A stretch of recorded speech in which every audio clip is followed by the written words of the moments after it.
친구의 배신도 원망하지 맙시다라는 제목으로 은혜 나누기 원합니다. 우리나라 속담에 믿는 도끼에 발등 찍힌다라는 이런 말이 있습니다. 도끼질을 하는 사람이 누가 그 도끼날이 빠져가지고 자기 발등을 찍을 줄 생각이나 하겠습니까? 그런데 그런 일이 왕왕 일어나나 봅니다. 그래서 믿는 도끼에 발등 찍힌다라고 하는 이런 속담까지 생겨났습니다. 가장 신뢰했던 사람에게 배신을 당하면 그 배신을 해서 고통은 훨씬 더 크죠. 단지 배신을 당하면 관계만 끝나는 것이 아니라 그 마음마저도 완전히 무너지고 마는 것입니다. 살다 보면 많은 배신을 얼룩진 그런 현상들을 우리는 왕왕 보게 됩니다. 12.6 사태 때 김재규 씨가 박정희 대통령을 쏜 그런 일들 배신이거든요. 핑계에 어떤 핑계를 갖다 댈 수 있을지 모르겠지만 자기를 가장 신뢰했던 그런 대통령을 쏴서 시해했다. 이건 망고에 있을 수 없는 배신입니다. 최근에 우리나라에서도 간혹 그런 일들이 있습니다만은 국회의원들이 이 당에 갔다 저 당에 갔다 이 당에 갔다 저 당에 갔다가 그것은요 정당을 배신하는 행위입니다. 근데 누구도 거기에 대해서 말하는 사람이 거의 없죠. 윤석열 대통령 같은 경우도 탄핵으로 끝장이 났던 이유 중 하나는 배신자들 때문입니다. 자신을 믿어줬던 사람을 향하여 총불을 겨누는 그 악한 배신은 국난을 몰고 온 그런 일들이 되고야 말았습니다. 성경은 어찌 보면 많은 배신을 올리는 그런 역사로 해도 과언이 아닐 만큼 그렇게 성경은 적나라하게 그런 아픔들을 기록하고 있습니다. 첫 번째 가정에서 가장 신뢰했어야만 할 그런 형이 동생을 쳐 죽였던, 그것도 아무도 보지 않는 들판에서 쳐 죽였던 그런 가인과 아벨의 피해 살해는 결국은 형이 아우를 배신하는 그런 행위고 자식이 부모를 배신하는 그런 한 행위가 아니었을까 생각됩니다. 어제도 잠깐 언급했죠. 요셉 역시 마찬가지. 그렇게 믿음의 형제들이 아버지도 두려워하지 않고 하나님도 두려워하지 않으면서 동생 요셉을 죽이려고 했던 것이나 또 미디안 상인에 팔아먹으려고 했던 그런 일들조차도 다 어찌 보면 배신이라고 말할 수 있을 것 같습니다. 다윗은요 누구보다 더 많은 배신의 아픔을 겪었던 사람이 아닐까 생각됩니다. 그렇게 다윗을 높여주면서 신뢰했던 그런 사울 왕이 정작 다윗을 죽이지 못해서 안달하는 그런 사람이 되고 말았죠. 그래 누구도 막 흠잡을 데 없어가지고 노래까지 불러줬던 그런 아들 압살롬은 철저하게 아버지를 욕보이고 아버지의 부인들을 욕보이면서 가장 수치스러운 그런 아들이 되고야 말았습니다. 더 나아가서 이 다윗에게 가장 신뢰할 만한 장수가 있다면 누구겠습니까? 요압이라는 장군이 있습니다. 그 요압이라는 장군이 철저하게 자기 주군인 다윗의 뜻과 정반대의 길을 자주 걸었던 그런 사람입니다. 바울은 어떻습니까? 바울은 같이 복음 사역에 동참하다가 싫어하면서 떠나버렸던 그 데마, 제 갈 길로 갔다. 성경이 이렇게 기록하고 있거든요.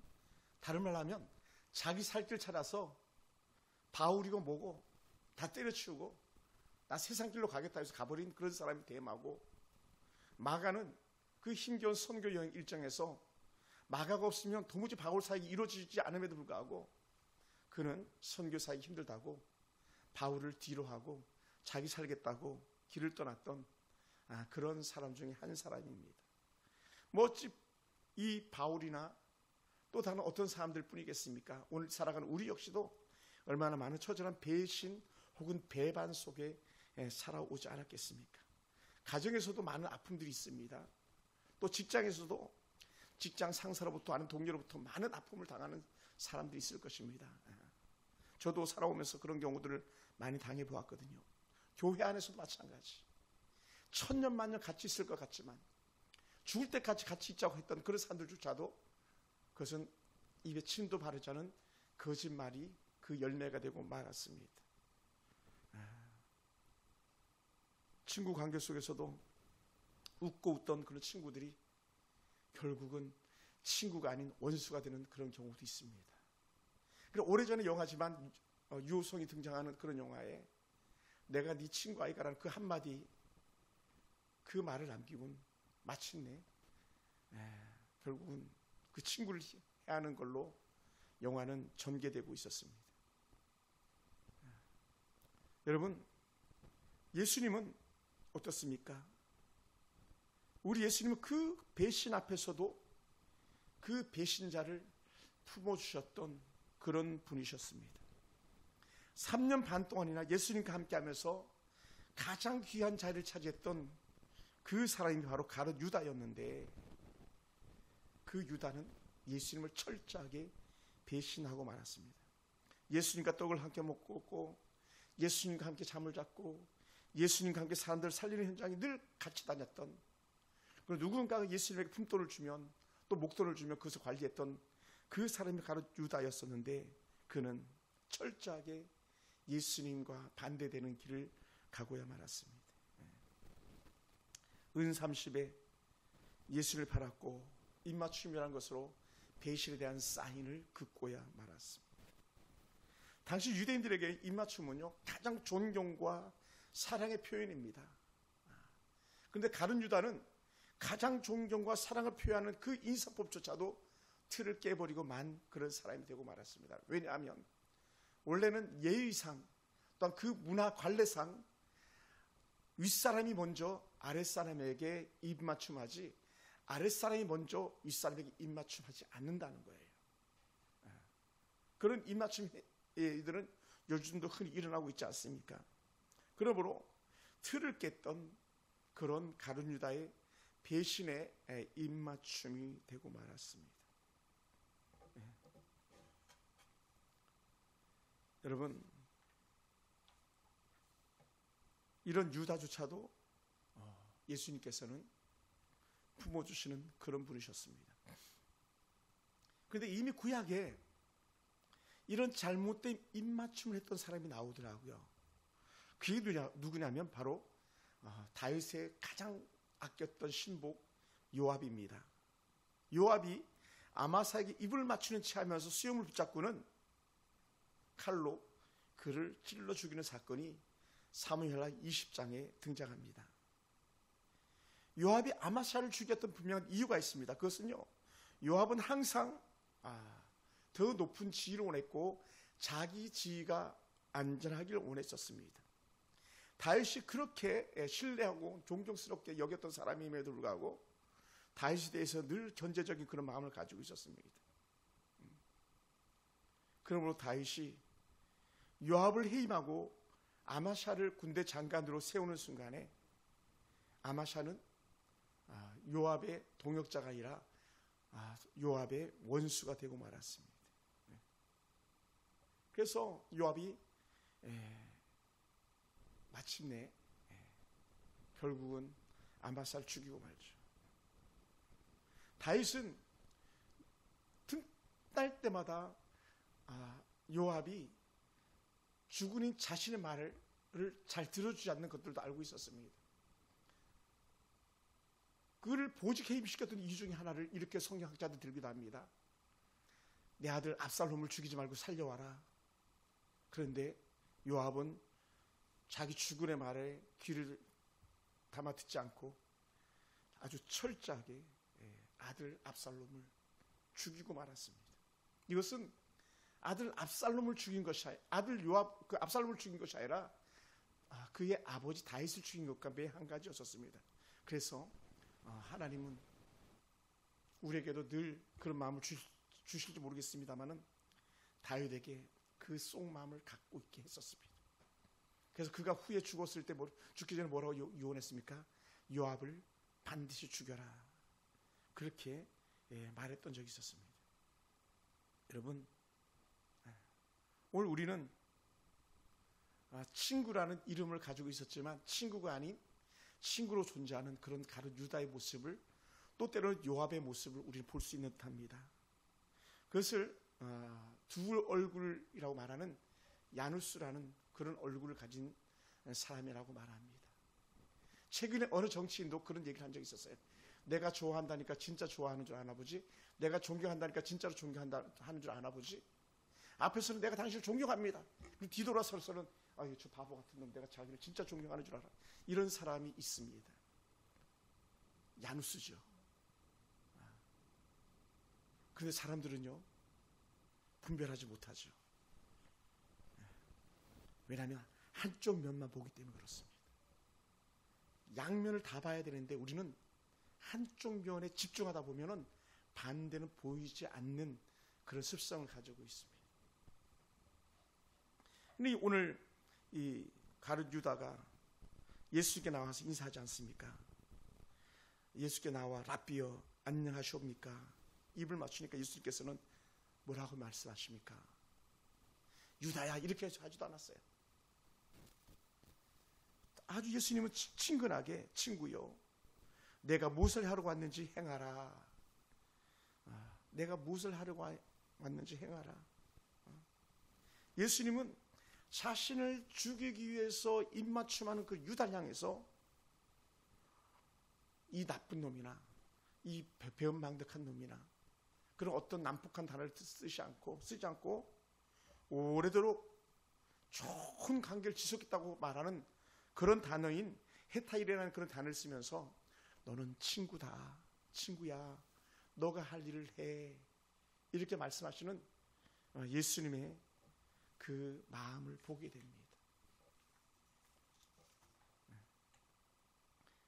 이 예수님의 친구요, 이 표현은 단순히 친구요가 아니라 여전히 나는 너에게 자비해, 또 여전히 나는 너에게 사랑해, 친구로 함께하고 있다, 이 말씀을 하시는 듯합니다.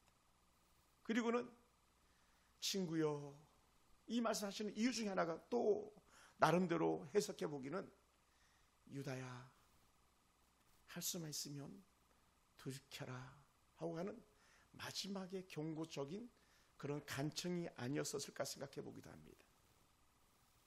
여러분, 친구는 뭡니까? 친구는 어떠한 상황을 가리지 않고 끝까지 함께하는 사람이거든요. 그게 친구예요. 부부도 친구죠. 무덤에 가기 전까지 같이 가는 사람. 어찌보면 자식도 친구입니다. 아버지 어머니를 묻는 그 순간까지 친구로 존재하는 거죠. 그래서 그 안에는 사랑만 있지 배신은 있을 수가 없는 것이죠. 성경은 친구인 형제에 대해서도 이렇게 표현했어요. 아주 좋은 표현인 것 같습니다. 형제는 위급한 때를 위해서 낳느니라. 잠언 17장 17절 아주 외우기도 쉽네요. 17장 17절. 형제를 위급할 때를 위해서 낳았다. 근데 여러분, 오늘 우리가 갖고 있는 형제들의 관계를 한번 보시기 바랍니다. 정말 힘들어할 때 형제가 곁에 있던가요? 정말 내가 힘들어 죽게 되었을 때에 그 어떠한 친구가 여러분 곁에 있었는지 한번 생각해 보시기 바랍니다. 여러분, 친구는요, 내가 말하지 않아도 내 마음을 알아주는 그런 사람이 아니겠습니까? 내가 굳이 손짓하지 않아도 내가 무슨 손짓을 하려는지 알아볼 수 있는 사람이 진정한 친구였던 것이죠. 그리고 예수님은 유다야, 너는 내 친구다, 이런 마음을 가지고 그렇게 친구라는 표현을 한 번 더 써주신 듯합니다. 예수님은 오늘 이 유다의 배신을 아시면서도 끝까지 유다를 품으시는, 그는 정말 넓은 품을 가지신 그는 우리 주님이신 것이죠. 여러분, 진정한 친구는요, 나의 약함을 보고도 정죄하지 않는답니다. 진정한 친구는 나의 연약함을 보고도 멀리 떠나지 않는다는 거예요. 정말 좋은 친구는 오히려 나와 함께 아파하는 그러한 사람이라는 거죠. 친구, 제가 아주 좋아하는 그런 한 말씀 중에 하나인데, 여러분, 형제를 위급할 때를 위하여 낳았다고 하는 잠언 10장 17절과 함께 잠언 27장 17절에서는 뭐라고 표현했냐면, 철이 철을 날카롭게 하는 것 같이 사람이 그의 친구의 얼굴을 빛나게 하느니라 그랬어요. 그러니까 좋은 친구는요, 또 다른 친구의 얼굴을 빛나게 해주는 그런 역할을 합니다. 좋은 친구는 그리스도 안에서 함께하는 우리 친구들은 내 주변 사람들이 함께 주의 길을 가도록 이끌어주는 그런 사람인 것이죠. 할렐루야. 여러분, 예수님이 친구에 대해서 뭐라고 말씀하셨습니까? 우리 예수님도 친구란 단어에 아주 그냥 많이 꽂혀있는 그런 분이시거든요. 예수님은 요한복음 15장 13절에 이렇게 말씀하신 적이 있습니다. 사람이 친구를 위하여 목숨을 버리면 이에서 더 큰 사랑이 없나니. 그런데 오늘 유다는 친구라고 불러주신 예수님을 그 순간에도 입맞춤하면서 이 자를 오늘 잡아갈 자다라고 하는 그런 사인으로 입맞춤했던 것이죠. 예수님은 종조차도 친구로 불러주신 그런 적이 있습니다. 요한복음 15장 15절을 보면은 이제부터 너희를 종이라 하지 아니하고 친구라 하였다라고 말씀하고 있습니다. 너희들은 이제 종이 아니야, 친구야. 다른 말로 하면 이거예요. 내가 이제는 너희들 위해서 내가 목숨을 버릴 거야. 내가 너희 대신에 대신 죽어줄게 라고 이렇게 말씀하시는 그런 참으로 멋진 우리 주님이십니다. 그러면 여러분, 친구는 뭐예요? 내 목숨을 줘도 아깝지 않은 그런 사람인 것이죠. 여러분, 예수님께서 유다의 눈을 바라보면서 입을 맞추는 그 순간에 예수님의 눈에 역시 배신을 당했다는 그런 아픔이 있지 않았겠습니까? 왜요? 인성, 사람의 몸을 입고 오신 예수님이셨기 때문에 우리가 아파하는 거, 우리가 애통해하는 거, 우리가 슬퍼하는 거 똑같이 다 느끼시는 예수님이었다 그랬잖아요. 그래서 유다를 보면서 그 마음이 얼마나 아프셨겠습니까? 때로는 우리가 생각할 때는 그 순간 얼마나 큰 분노가 일어날 만도 하신데 그 분노도 다 잠재우면서 뭘요? 사랑으로 다 포용해 나가는 그런 우리 주님이셨습니다. 여러분, 주님의 음성이 심판이 아니라 사랑인 것을 지금 유다에게 보여주셨던 것이죠. 친구여, 너가 해야 할 일을 하라. 여러분, 그럼 우리 주님은요, 자신을 팔아넘기는 이 배신자, 오고 가는 모든 세대에 가룟 유다는 나쁜 사람으로 각인되었고 정말 천하의 나쁜 사람인데 그런 나쁜 배신자를 향해서 주님은 사랑으로 그를 불러주셨다는 것이죠. 예수님은 유다를 품을 수 없는 이유를 그 어느 곳에서도 찾지 않았습니다. 예수님은 유다의 그 완악하고 강팍한 마음이나 그렇게 300데나리의 향유를 깨뜨릴 때에 야 저거 팔아서 가난한 자에게 줘야 되는데 하면서 헛된 거짓말했던 그런 유다조차도 예수님께서는 버리지 않으셨습니다. 우리는 잘 버리는데, 우리는 잘 뛰쳐나가는데, 우리는 너무 쉽게 고개 돌려버리는데 예수님은 가룟 유다조차도 고개 돌리시지 않은 그런 아주 귀한 사랑의 주님이셨습니다. 그러므로 예수님은 유다를 향하여서 손을 내밀었지 손을 거둬들이신 그런 분이 아니었습니다. 여러분, 우리가 오늘날 누리는 친구에 대한 사랑은요, 무조건이에요. 무조건 주는 거. 여러분, 사랑은요, 어떤 상황과 어떤 형편 속에서도 다 용납해 줄 수 있는 것이 진정한 사랑이라는 거예요. 혹 어떤 분들은 기억하고 계신지 모르겠습니다만 오래전에 저 뒷방에서 공부하다가 아주 대판 싸움이 일어났던 적이 있었습니다. 2018년도 정도였던 것 같아요. 17년, 18년. 엄청난 고성이 오가고 세 자매가 싸움이 붙어가지고 큰 난리를 겪었던 적이 있었는데 그때 싸움에 일어났던 단어는 딱 하나였어요. 사랑이었어요. 사랑. 사랑이라는 한 단어 때문에 성경 공부하다가 졸지에 싸움이 붙어버린 그런 일들이 있었는데 우리가 저런 사람도 사랑해야 되겠습니까? 우리가 그런 사람을 어떻게 사랑합니까? 근데 저는 지금도 기억합니다. 권사님, 그래도 우리를 사랑하는 겁니다. 그랬더니 나는 사랑할 수가 없습니다. 난 사랑하지 않겠습니다. 그러면서 큰 싸움이 일어났었고 결국은 그 세 자매는 지금 이 자리에 있지도 않습니다. 여러분, 만약에 사랑을 조건을 가지고 근접한다면 절대로 사랑할 수 없습니다. 우리 이제 청년들이 머지않아 결혼을 할 텐데 결혼을 조건을 가지고 결혼을 시도한다면 그 결혼은 반드시 실패할 수밖에 없을 겁니다. 결혼은요, 자기 자신을 다 내어주는 것이지 받으려고 하는 것이 결혼이 아닌 것을 먼저 깨닫게 되기 원합니다. 우리 주님께서 우리와 결혼했다고 말하는 그 호세아서에 나는 너와 결혼했다는 건데 전체적 주제가 헤세드거든요. 자비, 인애거든요.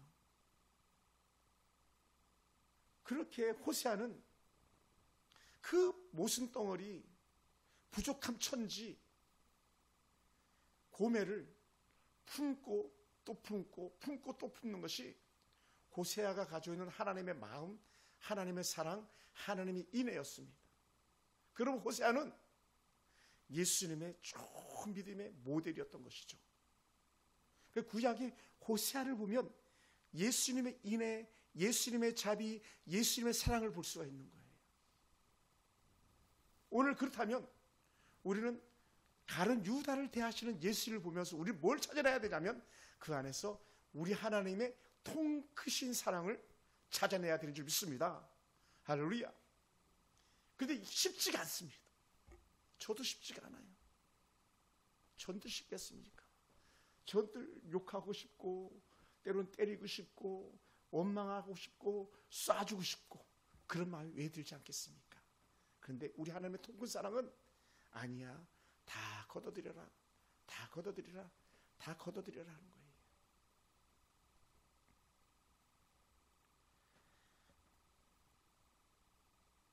여러분, 사랑은요, 상처를 품고도 다시 손을 내미는 용기라고 헨리 나우엔이 말을 했어요.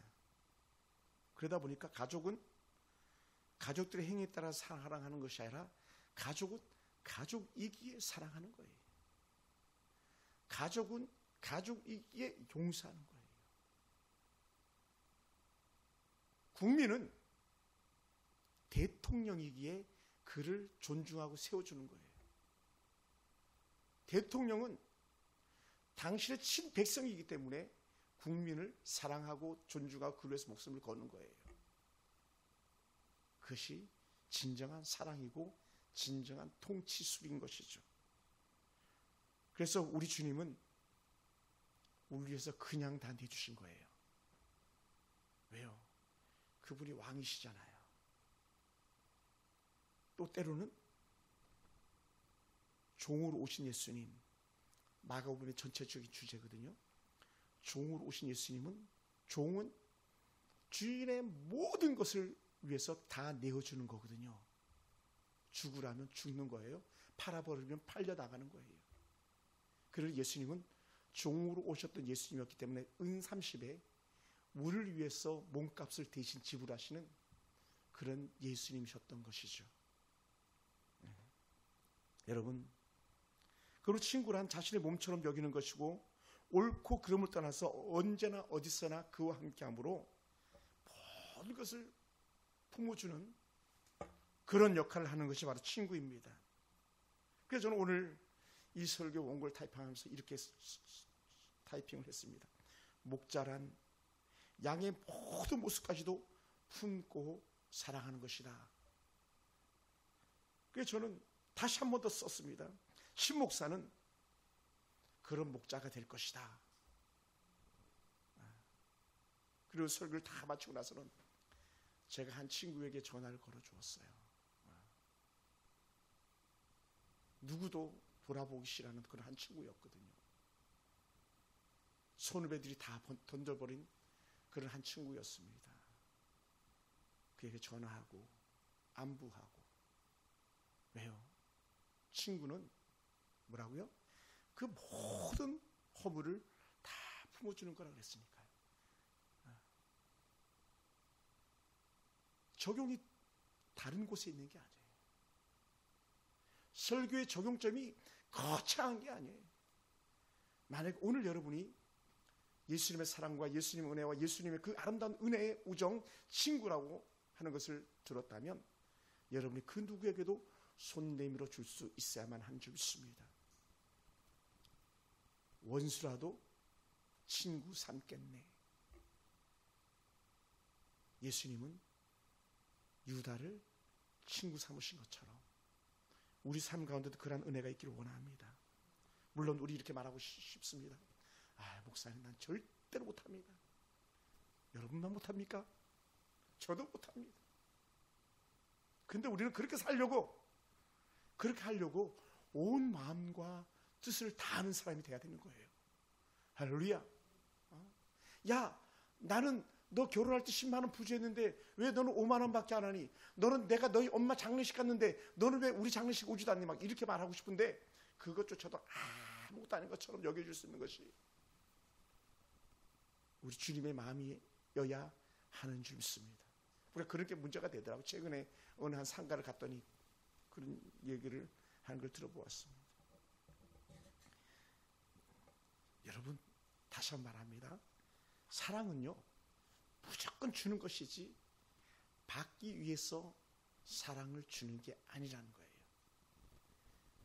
예수님께서 주신 그 십자가 은혜, 십자가 길은요, 우리를 살리기 위한 길이지 우리에게 영광받기 위한 그런 은혜의 모습이 아니었다는 거예요. 그냥 가신 그 길이었다는 거예요. 또 그렇게 가실 수밖에 없는 이유 중에 하나가 뭡니까? 오늘 마태복음 26장 56절 말씀하신 것처럼 선지자의 글을 이루려 하십니다. 저는 이걸 다시 한번 이렇게 재해석해 봅니다. 하나님의 뜻을 이루려 함이라. 거절당했다 그랬죠. 어제 거절당해 보셨습니까? 였는데 하나님의 뜻이기 때문에 하나님 그 뜻을 이루어야 하고 예수님은 그것 때문에 오셨기 때문에 그것을 거절당하셨어도 할 말이 없는 그런 주님이셨던 것이죠. 여러분, 그럼 우리는 이렇게 생각하기 쉬워요. 유다가 예수를 배반해서 거기서 끝나기 쉽습니다. 근데 그게 아니고 유다의 배신, 유다의 배반조차도 우리 하나님은 그 틈새를 이용해서 그렇게 끼어진 관계를 이용해서라도 뭐라고요? 아버지 하나님의 그 깊으신 뜻을 이루기를 원하는 하나님의 몸짓이었다는 거예요. 하나님의 사랑이었습니다. 우리 그걸 찾아내야 됩니다. 끼어진 부분만 볼 것이 아니라 왜 그렇게 아픔 속에서 하나님이 내게 주신 영적 메시지는 뭔가를 찾아내는 것이 오늘 저와 여러분이 해야 할 일이고 또 찾아냈으면 우리가 그렇게 살려고 몸부림치는 것이 또한 우리가 해야 할 일인 줄 믿습니다.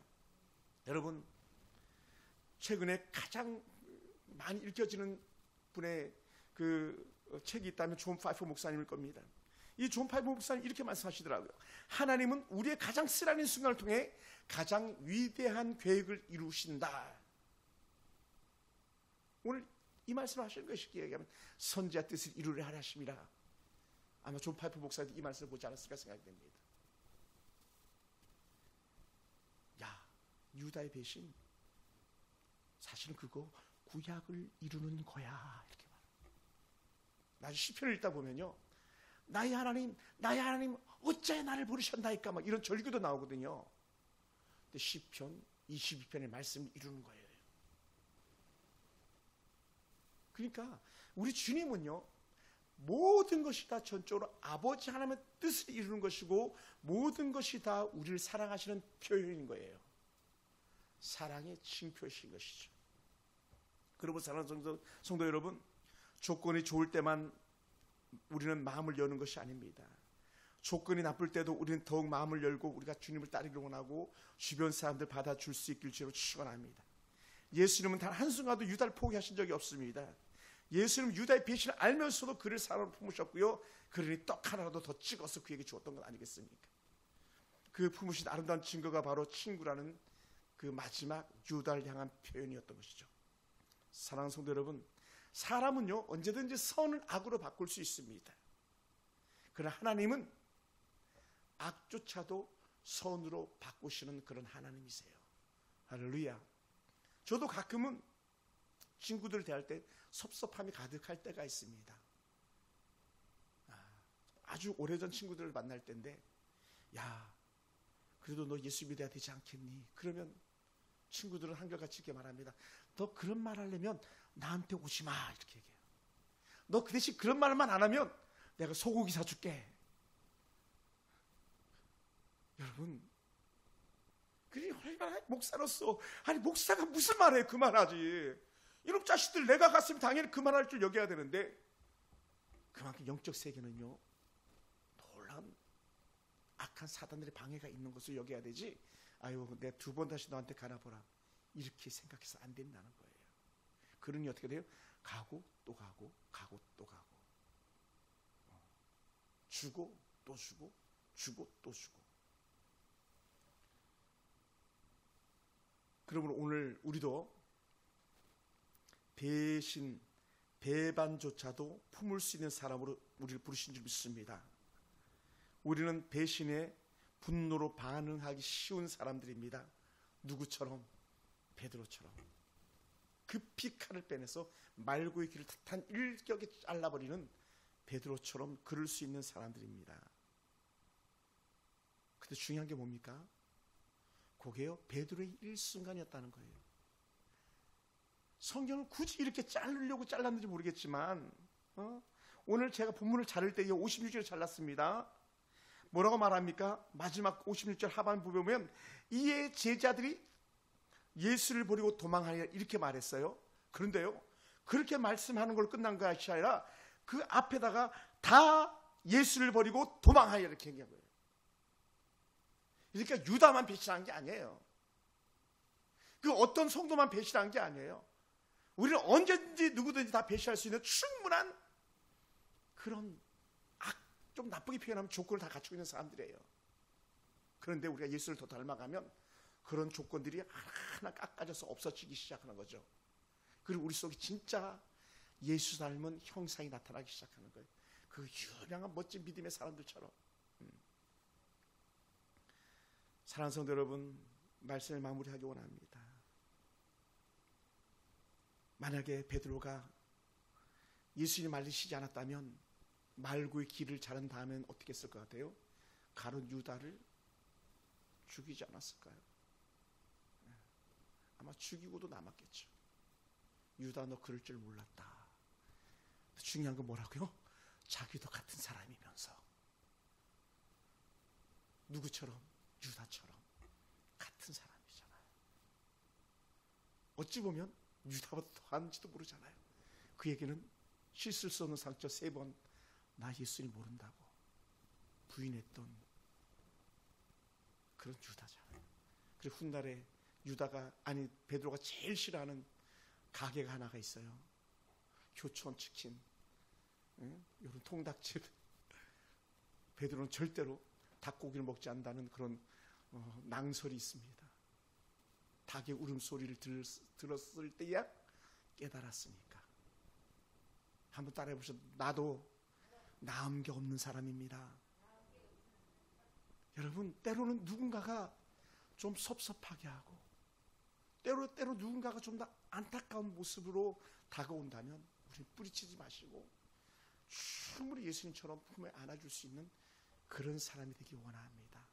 저도 우리 하은이와 하영이와 또 사모님 여기 계시지만 또 주변에 수많은 성도들이 계시지만 저도 여러분에게 그런 사람으로 다가가도록 몸부림치겠습니다. 우리도 살면서 수많은 배신을 당할 수 있습니다. 가까운 가족이나 친구들에게, 동역자들에게 충분히 배신을 당할 수 있습니다. 지금은 친구라고 말하지만 언제든지 돌아서서 등에다 칼 꽂을 수 있는 그런 연약한 사람들이 우리 주변에도 있고 또 때로는 우리가 그런 사람 될지도 모르겠습니다. 그럴 때 우리는 생각하시기 바랍니다. 나도 예수님처럼 품으리라. 유다를 품은 예수님이라면 나도 예수님처럼 그 친구를 품으리라 하는 그런 결단이 이 고난주간에 여러분과 함께 하기를 주님 축원합니다. 기도하겠습니다. 하나님 감사합니다. 하나님, 우리는 늘 버림을 받고